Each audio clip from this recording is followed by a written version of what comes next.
TheAdvocateChannel.com looks at the world through the lens of equality and inclusion. Subscribe, like, and share now. AC 24/7's Top Story Countdown continues with our producer's pick for number 3. Approaching the southern front line in Kherson. In the liberated city, many have fled. It's deceptively quiet. Until the relentless terror.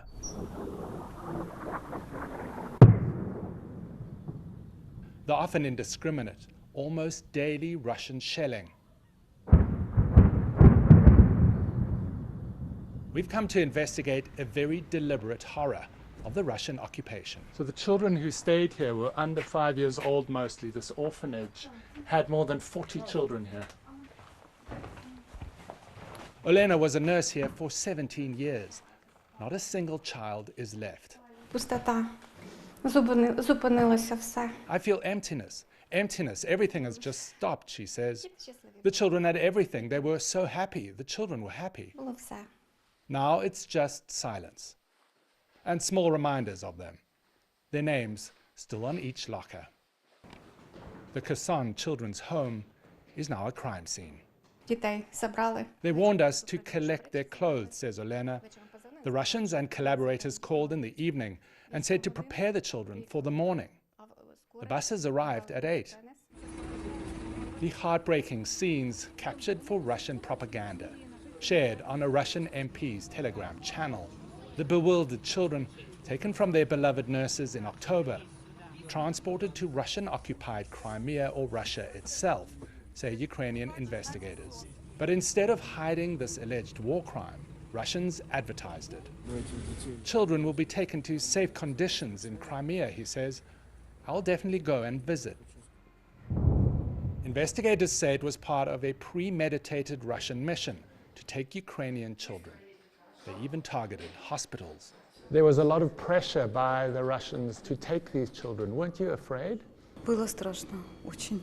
It was scary, very, very scary. So much pressure, says Ola Pilyaska.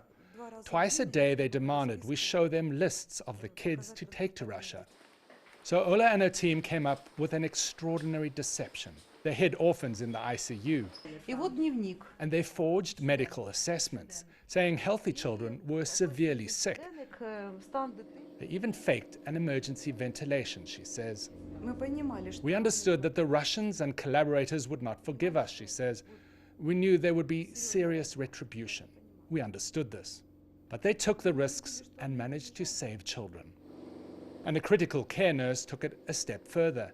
Tatiana says she fell in love with one of the orphan children. She worked desperately to keep the child off the list. How are you? Now she's adopting Kira. Oh, nice to meet you. We met them at home.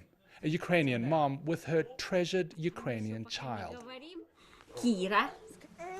Kira is almost ready to walk. What does she mean to you? Kira, не надо.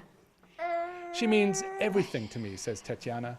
Я даже не знаю, честно. Oh, I don't even know, to be honest. I can't imagine my life without Kira. This awful war has given her a precious gift.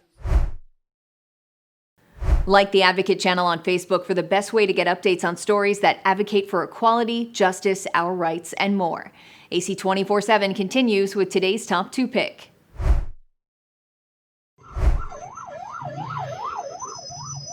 President Joe Biden ordering a U.S. airstrike in eastern Syria Thursday after U.S. intelligence assessed that an Iranian-origin drone killed an American contractor and wounded 5 U.S. service members and another U.S. contractor. Biden authorized the strike, quote, against facilities used by groups affiliated with Iran's Islamic Revolutionary Guard Corps, Secretary of Defense Lloyd Austin said in a statement.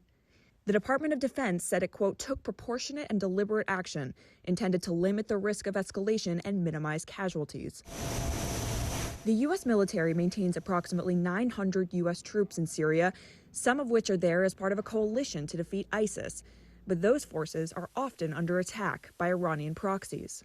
Iran's vast and deeply resourced proxy forces spread instability throughout the region and threaten our regional partners. The commander of U.S. Central Command said in a statement following the strike, quote, "We are postured for scalable options in the face of any additional Iranian attacks." Testifying on Capitol Hill Thursday, Kurilla said that Iranian proxies have carried out attacks on U.S. forces in the Middle East 78 times since the beginning of 2021. So what Iran does to hide its hand is they use Iranian proxies. That's either UAVs or rockets to be able to attack our forces in either Iraq or Syria. Are these considered acts of war by Iran? They are being done by the Iranian proxies, is what I would tell you, Congressman. The Biden administration has carried out multiple airstrikes against militias affiliated with Iran following previous attacks on U.S. facilities in the region. Biden's first known military action was a strike in February 2021 after rocket attacks on U.S. troops in Iraq. Follow the Advocate channel on Twitter and Instagram to stay updated on stories that matter every day. Here's our #1 story of the day. Take a look. I'm trying to understand the needs of the Asian community here. Hey, how you doing? Forrest Liu, once a San Francisco finance worker, And I'm a Stop Asian Hate activist. now a Bay Area community organizer, Do you live around this neighborhood? tracking the voting power of Asian Americans. Discontent in the Sunset District majority Asian community is driving a series of political shakeups in San Francisco, one of America's most liberal cities. We're like a canary in a coal mine, right? When things get really bad, we're going to come out and be like, these are like basic human rights that are being violated. San Francisco is deteriorating right now. It began in the pandemic with the spike in violent hate crimes targeting Asian Americans. The right to feel safe when you walk on the street, the right to have access to decent public education, and the right to like be seen and heard. And yeah, I think we woke up. And voted into City Hall a moderate Democrat. I'm bringing it more to a moderate shade of blue, a common sense shade of blue.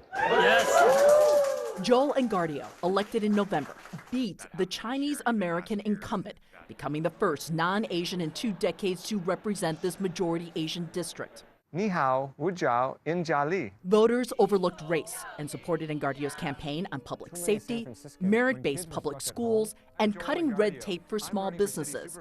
Engardio also backed the recall of San Francisco's progressive district attorney last year, overwhelmingly supported by Asian American voters in the district. Is it a backlash of progressivism in our cities? Is that how you see it? To me, progressive is forward thinking, moving into the future, and building a better city. And for too long, we have not followed that definition of progressive.